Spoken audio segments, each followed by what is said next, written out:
The cage was massive, built from thick bones and rusted steel, and set in the center of the alien Colosseum like a cruel display for the galaxy to watch. Tens of thousands of beings from across the systems filled the arena seats, their many eyes shining with hunger for pain. The sky above was red from the smoke of dying fires, and the ground shook with the cheers of those who came not for justice, but for blood. Inside that cage stood a girl, not human, not fully alien. Her skin was silver blue, and her eyes glowed, dimly like fading stars. She was shackled by her ankles, her wrists, her neck. She had once been proud a warrior. Now she stood trembling, not from fear, but exhaustion. The beasts would come soon. Everyone knew it. The announcer's voice thundered through the air like thunder cracking open the heavens. Let the cleansing begin. From the tunnels around the cage, 3 massive beasts emerged. They had long fangs like blades, tails that whipped the floor with a sound like thunder, and eyes full of blind rage. The creatures were not from this world. They were built for war, trained for pain, and fed lies until they only knew how to kill. The girl raised her head slowly. Her lips were dry. She didn't scream. She didn't beg. She only stared at the crowd that had sentenced her to this. The first beast rushed her like a bullet. The crowd screamed with joy as it pounced. But she moved fast with the grace of someone who had once known how to fight. The chain on her wrist jerked her backward, but her foot slammed into the creature's eye. It screamed, backed away, bleeding black fluid. The second beast lunged. Her arms caught its mouth, but the third came from behind and tore into her side. Blood splashed across the bars. The crowd laughed and roared. Some even tossed coins into the air, betting how long she'd last. She fell, gasping, her silver blue. Skin now stained dark. Still she moved, crawling, glaring, alive, somehow still alive. She spat blood and pushed herself up on one knee. One of her arms hung limp. The other was shaking, ready to punch again. But they could all see it. She wouldn't survive the next attack. Far above the arena, in a private box, sat nobles of the Zardic Empire. They wore black robes trimmed with gold and had faces hidden behind ceremonial masks. One of them laughed. Deeply. She lasted longer than I expected, he said, sipping his purple drink. Another waved lazily. She was trained by humans once. They fight even when death is certain. The rest chuckled. But they didn't notice the new presence. Walking down the central aisle of the arena, he wore no armor. No symbol. Just a long black coat, dusty boots, and a calm face. His steps were steady, unfazed by the guards who raised their rifles at him. Without a word, he touched the nearest one, and the guard collapsed, lifeless. The crowd noticed too. Late, their cheers faded into murmurs. The man kept walking, straight toward the cage. Toward the girl. Toward the beasts still circling her like predators. Inside, the girl coughed and raised her head again. Through blurred vision, she saw the figure approaching. He wasn't like the others. He looked human, real, solid. The air changed. Even. The beast stopped moving, sensing something was wrong. The man stepped up to the cage. He didn't shout. He didn't draw a weapon. He just looked at the chains and said something quietly.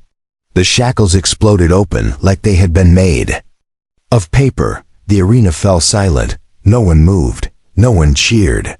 The man stepped into the cage. The beasts growled, unsure. The third one lunged. His hand moved faster than eyes could track. A loud crack echoed. The beast's skull broke like glass. The second one tried next. It vanished into the air with a flash of light. The last hesitated, growled, then backed away into the tunnel like a frightened cub. The girl collapsed again, dizzy from blood loss. The man caught her gently before she hit the floor. He looked down at her, his eyes calm, full of warmth she had not seen in a long time. "You're safe now," he said. His voice was like thunder and water at the same time. She didn't know who he was. She didn't even know if she was dreaming. But for the first time since her capture, she let herself close her eyes. Above them, the nobles stared in frozen shock. "Who is he?" one of them whispered. "He can't be human. No human is that fast." But the man looked up at them now, and they saw the fire in his eyes, the kind that had no mercy left, the kind that whispered of vengeance for every life. Thrown into this blood sport, the man didn't speak. He just stared. And the crowd, once hungry for screams, now said nothing at all. The girl woke slowly. Her body hurt everywhere, like fire under her skin. Her shoulder was wrapped, her ribs bound with rough cloth, and she smelled herbs she didn't recognize. The pain was real, so she wasn't dead.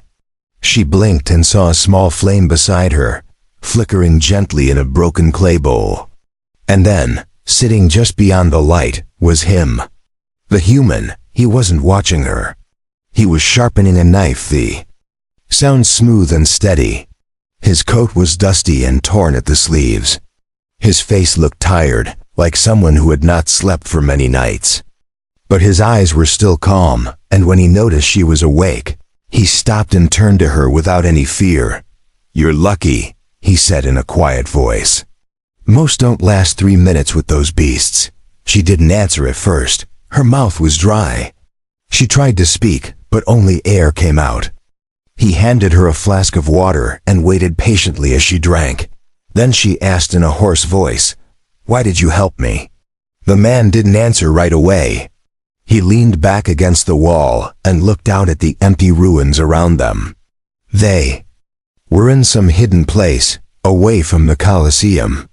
Somewhere cold, broken, and forgotten. "Because I don't like crowds cheering when someone dies," he finally said. "Especially when they cheer for a prisoner who never had a choice." She watched him for a long time. His face was human, but there was something deeper. A quiet strength, a rage that had burned for years. "I was a soldier," she whispered. "I fought for their side. Then I refused orders. They called it betrayal." Her hand trembled as she touched the scar on her stomach. "They fed me to the beasts." The man's jaw tightened. He stood and walked a few steps away, as if her words brought up something he didn't want to remember. "They've done worse," he said. "To people like you. To people like me." He looked back. "That arena has seen too much blood. I'm going to end it, burn it down to ash." She laughed softly, though it hurt. "One man against the entire Zardic Empire?" she asked. "You'll be torn apart." But the man only smiled, and his eyes glowed with something terrifying. "I'm not just a man," he said. "I'm human." And they forgot what that means. Outside, the sky turned darker. Smoke still rose from the city. The arena lights shined in the distance, still preparing for another day of death. The Empire would send soldiers soon. They would want the prisoner returned, but this time, she was not alone. This time, she had someone who walked in fire without fear. He handed her a folded piece of old paper. A plan. Inside, it showed a path through the city's hidden tunnels. "I need your help," he said. "You know their routines. Their shifts, their weak points." She hesitated. "You want to destroy the Colosseum?" He nodded. "And free the others they still keep in cages." She looked at the map, her hands shaking. "Even if we succeed, they'll hunt us forever." He nodded again. "Then we keep running, or we keep fighting." The way he said it made her believe it wasn't just a dream. She remembered the way he moved in the cage, how he killed the beasts like it was nothing. And something inside her, something nearly dead, came back to life. The next morning, they moved, slowly, carefully. She leaned on him when her legs grew weak. He never complained. They crept through broken buildings and over cracked bridges. The guards didn't see them. The people didn't recognize her. Not without the chains. Not without the blood. She was no longer the same prisoner they cheered to watch die.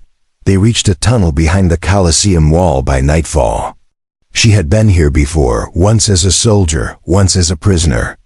Now she returned as something else. A survivor. A weapon. The man crouched beside the heavy grate and pulled out a device. It hummed softly. A pulse. The locks clicked open without sound. Inside the dark tunnels, they found others. Not many, a few former fighters. A few broken ones. One still wore a collar that blinked red. The human broke it with his bare hands. No one asked who he was. They saw the way he moved. The way he looked at the prison walls like they were already rubble. And they followed. Deep under the arena, they hid among the dust and pipes. He whispered the plan again. She translated for the others. At sunrise, the blood games would begin. But this time, the crowd wouldn't be cheering for blood. They would be screaming for mercy. The girl stood beside him, her back straight again. Her wounds still hurt, but her hands were steady. She looked at the man who had stepped into her cage when everyone else had turned away. "I'm ready," she said. He nodded, and for the first time, she saw him smile, not with rage, but with hope. The arena buzzed with noise before sunrise. Crowds flooded the seats, eager for blood and screams. Merchants sold drinks with glowing colors, and soldiers in black armor patrolled the walls. It was just another show day for them. Just another victim to die in the cage. No one noticed the shift in the air. Not yet. Deep beneath their feet, the girl led the others through the dark tunnels. She remembered every twist and gate, every shadow where the guards once beat her. Some parts still stank of blood. But now she moved with purpose. Behind her walked the human, silent and focused, his coat brushing the stone walls. They reached the central support room beneath the arena's floor. The human opened his bag and laid out strange devices, small, flat, metallic. "Explosive charges," he explained. "Enough to bring this place down." The others stared, uncertain. One of the freed prisoners, a tall alien with sharp horns, stepped forward and asked, "Will it kill the audience?" The human shook his head. "The seats will stay. The blood pit will collapse. The cages will break. No more beasts. No more shows." The girl knelt beside him, helping to place the charges along the support beams. Her hands didn't shake this time. Her heart burned with something stronger than fear. At the top of the arena, the nobles settled into their golden box. They had come expecting another execution. Another broken warrior thrown to the monsters. One of them whispered, "Who is today's toy?" Another replied, "Some thief, I think. Doesn't matter. The crowd wants blood." They raised their glasses and watched without care. The cages below rumbled open. A prisoner was dragged in, his face hidden by a mask. He didn't struggle. He didn't speak. The guards tossed him in the center and locked the gates. The announcer shouted, "Let the trial begin." The beasts were released again, 3. Massive killers, angry and hungry. The prisoner looked up, and the crowd gasped. He removed the mask. It was the human. The one from yesterday. The one who had disappeared after the girl's escape. The guards shouted. Chaos rippled through the crowd. How did he get in there? Where are the chains? But it was already too late. The beasts rushed him. He didn't move. He waited. Just before their claws reached him, he flicked his wrist. Something on his arm glowed blue. A pulse blasted. Out in a wave, the beasts froze in midair and collapsed. Not dead, but knocked out cold. The human turned and looked directly at the nobles. Below the arena, the girl pressed the final switch. The charges hummed. Lights in the tunnels blinked. "Red," she shouted, "now!" And the freed fighters rose from the shadows. They stormed the gate controls, broke locks, and smashed the glass of control rooms. The whole system shook as alarms began to ring. The arena platform cracked. Cries of panic rose as the floor tilted. The cages split open, and prisoners poured out free for the first time. Guards screamed and fired blindly, but they were outnumbered. The human jumped from the pit just as the floor gave way and the beasts tumbled into the fire below. The crowd tried to flee. Some got trampled. Others froze in terror. But the human wasn't killing them. He wasn't hunting revenge. He moved through them calmly, pushing open gates, helping the wounded. The girl appeared at his side, limping but alive. The nobles watched in disbelief as everything fell apart. One noble screamed, "Kill him! Kill them all!" But their soldiers had already fallen, their weapons jammed. The systems were failing. One by one, the towers darkened. The fire from below lit up the sky like sunrise. The arena, their symbol of fear, was dying. The girl turned to the human. "What now?" she asked. He looked at the crowd. "Now they remember what mercy looks like." She nodded. The fight wasn't over, but the cage was gone. The pain remained, but it was shared now. She had seen what one human could do. Now the galaxy would see it too. Behind them, the arena cracked and roared as its bones broke. The people, once cheering for death, now ran for life. The fire swallowed the beasts, the cells, and the blood-soaked sands. But the sound that filled the sky was not screams. It was silence, heavy, ashamed, awakened. The human stood on the highest ledge. The wind tugged at his coat. He raised one hand, not in victory, but in warning. The message was clear. The games were over. The blood show was done. The monsters they had made would no longer obey. He had shown them what it meant to fight back. Asterisk smoke rose behind them as they moved to the ruins of the arena. The fires lit the night sky, but no soldiers chased them. The Empire was stunned. It had never happened before, someone breaking the blood games, destroying their center of fear. But the human didn't stop to celebrate. He kept walking, leading the wounded, guiding the freed. The girl walked beside him, wrapped in a cloak, taken from a fallen noble. Her legs still hurt, but her steps were steady. She glanced at the man. "They'll come for us," she said. He didn't reply right away. He simply looked toward the stars and nodded. "Let them," he said finally. "We're not hiding anymore." Word spread like fire across the nearby systems. The human returned. He broke the Colosseum. He faced 3 beasts alone and lived. Most didn't believe it at first, but survivors carried recordings. Videos showed him walking through the flames, calm as stone, while nobles screamed. Whispers turned into voices. Voices turned into shouts. In the capital of the Zardak Empire, the Empress slammed her hand against the throne. "A single human," she hissed, "burned my arena and freed my slaves." Her guards said nothing. They had seen the footage too. She turned to her commander. "Bring me his head. And anyone who stood with him. Burn the city if you must." In the desert outskirts of the broken arena, the survivors hid in an old transport station. It had been abandoned years ago, but now it was alive again. The girl tended the wounded. She had once been a soldier of the Empire. Now she was helping the people they called traitors. Her hands no longer held weapons, they healed. The human stood on the roof of the old tower, watching the horizon. He had not given his name. Some called him Ghost. Others called him Fireburn. He never corrected them. He wasn't looking for fame. Only justice.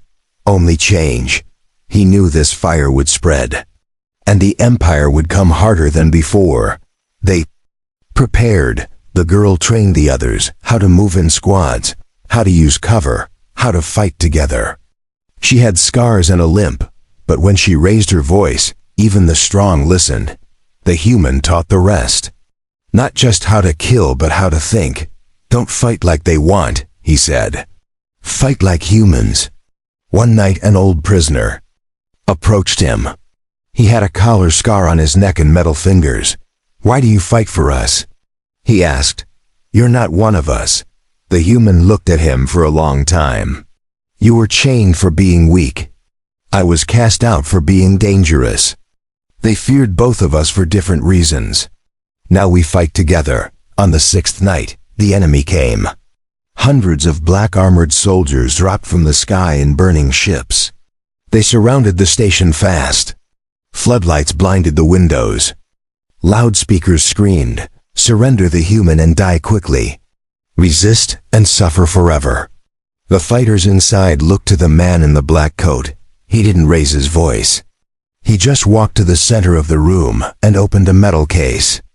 Inside was something small and glowing. "They expect fear," he said. "We give them memory." The girl stepped beside him, holding a blade taken from the pit. "We give them the truth," she added. The others followed. Every prisoner, every fighter, the battle exploded like thunder. Fire danced through the desert. Ships fell from the sky. The Empire's forces were stronger, faster, cleaner. But the fighters inside the station were something else. They were hungry. They remembered every scream, every cage, every cheer of the crowd.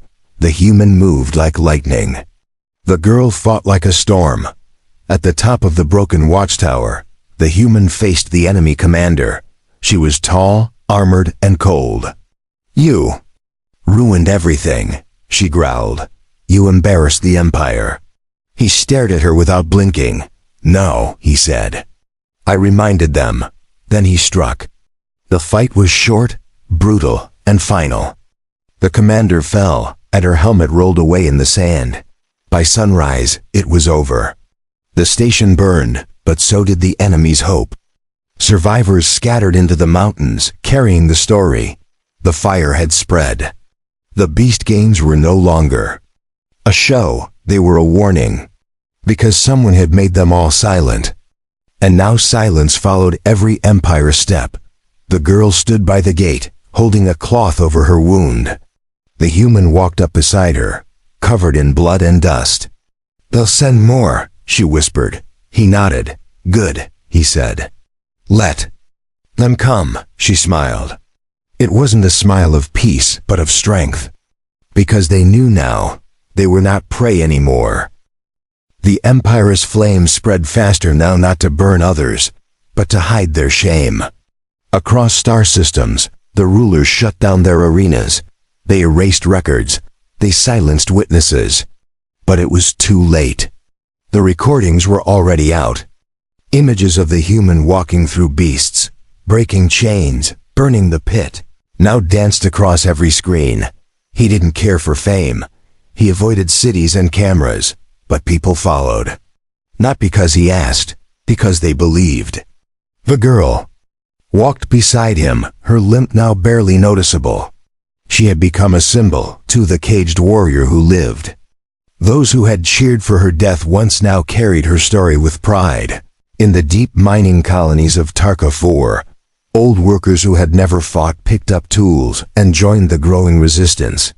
On the frozen moons of Carolus, underground, schools replaced fight pits. Even some Imperial soldiers deserted. They had seen the arena's final day. They had seen what the human did. And they chose to walk away from cruelty. The Empress grew desperate. Her voice echoed through black halls. "He must be erased," she ordered. "Every world he visits must be punished." She ordered the creation of a new kind of hunter, not a soldier. Not a beast, a weapon. One built with human speed and alien strength. One given a single name, Silencer. Meanwhile, the human and the girl hid among a mountain village carved into red cliffs. The people there gave them food and silence. One elder looked at the human and said, "We waited a long time for someone like you." He only replied, "Don't wait anymore. Stand up. Fight now." That night, under the twin moons, the girl dreamed of the pit. She saw the beasts again. She felt the chains. But in her dream, she didn't fall. She rose, she tore the gate apart with her bare hands. When she woke, her hands were clenched, and her face was wet. But she didn't cry from fear. She cried because she remembered her strength. The silencer arrived 2 days later. It didn't speak. It moved like a shadow. It tore through a nearby village without blinking. No blood, no screams, only silence followed it. The Empire had built something colder than the pits. Something that didn't care for cheers or pain, only obedience. Only destruction. The human stood at the edge of the mountain cliff, watching the smoke rise. He knew what it meant. He had seen this before. They sent it, he said. The girl joined him. Then we fight it. He shook his head. This one's different. This one was built to end everything. That night, the villagers were moved into the caves. The resistance set up traps, mines, nets, energy spikes. They waited in silence, the air full of dread. Then they heard it. The footsteps. Heavy, steady, unstoppable. The silencer had come. It walked straight through the traps. It didn't dodge. It didn't pause. Metal melted against its skin. Fire rolled off its armor. It entered the village like death wrapped in steel. Fighters screamed and fired. The creature did not flinch. One swipe of its arm broke a wall. Another sent a fighter flying into the cliffs. The human stepped forward. "Clear the square," he ordered. The girl stood beside him, blood on her blade. He didn't stop her. He knew she wouldn't run. The silencer looked at them, its face blank and silver. Then it charged, fast, brutal, a flash of metal and power. The human blocked the first strike, barely. The girl struck from the side, carving sparks into its shoulder. The fight tore through the village like a storm. Roofs broke. Dust rose. The silencer moved like a machine. It was faster than the beasts, stronger than any pit fighter. The girl was thrown through a wall. The human's coat was torn, blood on his lips, but he didn't stop. He smiled. For the first time in years, he smiled while fighting. Then the trap worked. A cable looped around the silencer's legs. It fell. For a second, the human jumped. He planted a device into its neck, a pulse charge. The explosion was small, but bright. The silencer roared, the sound cutting through stone. It didn't die. But it stopped moving. Its body froze. Its eyes dimmed. The mountain went silent again. The human collapsed beside it, breathing hard. The girl limped to him, helping him up. "That was too close," she said. He nodded. "It won't stay down forever." But the villagers were alive. The people were watching, and for now, they had won again. Together. The sun rose slowly over the red mountains, lighting the broken village with golden fire. Smoke still drifted from shattered rooftops. The silencer's body lay cold in the center of the square, half buried in rubble. The villagers had gathered around it, silent. Some touched it to be sure it was real. Others stared at the man who brought it down with nothing but will and pain. The girl stood nearby, watching the human bandage his side. Blood had soaked through his shirt, but he didn't stop moving. He was always moving, never resting, never hiding. She asked, "Do you ever get tired?" He looked up and gave a tired smile. "Every day," he said. "But the fight won't wait for rest." That morning, a signal was sent. A message bounced across rebel channels, through hidden satellites and cracked towers. "The silencer is down. The human lives. The fire still burns." The message didn't mention names. It didn't need to. Everyone knew who it was. The human with no army who broke the cages. The girl who rose from the pit and fought beside him. In the palace halls, the empress screamed. Her fingers tore holes in her royal cloth. "He survives." "Again?" she shouted. Her generals remained still. "Why can't he be erased?" They said nothing. Not because they feared her, but because, deep inside, they knew. She wasn't afraid of losing power. She was afraid of being remembered as the one who lost to a human. The human and the girl sat under the shade of a broken tree near the edge of the cliff. Below them, the world looked wide and endless. "You could leave now," he said to her. You've done more than enough." She didn't even turn. "You saved me," she said. "No one else ever tried, so I won't leave, not until this fight is finished." He looked out at the horizon, at the burned fields, the ruined towns, the stars above. "It may never end," he said. "They'll keep building new monsters. Keep sending them to crush hope." The girl reached into her pocket and pulled out a small shard of her broken chain. She dropped it into the dirt. "Then we keep breaking them." One by one, more fighters arrived by evening. Some walked, others came in old speeders.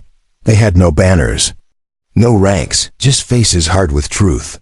One man with a burned arm said, "We're here because of what you did. We were in the crowd. We cheered once, but now we remember your silence.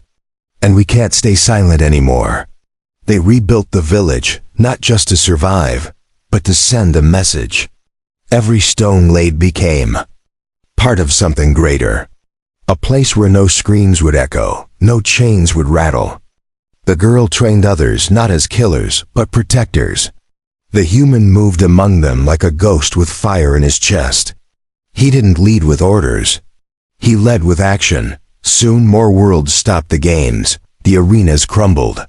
The crowd no longer gathered. People remembered what it meant to feel again. What it meant to stop clapping for pain. The empire grew smaller, weaker. Its fear stopped working.